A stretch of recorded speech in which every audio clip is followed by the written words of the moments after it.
Hi, it's Steve. Today we'd like to show you how to change the lower spray arm on your dishwasher. It's a really easy repair. Let me show you how we do it.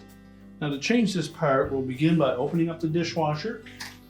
We'll remove any items that are in the lower rack as well as the lower rack. So we'll just set that aside and then we can do the repair. Now with the lower rack removed, our next step will be to remove the retaining nut for that spray arm. Simply unthread it, lift out the bearing, and then remove the spray arm and discard it. And while we have that out, inspect that lower bearing and make sure it's in good shape.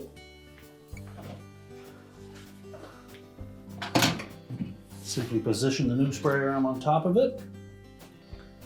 Set the upper bearing in place.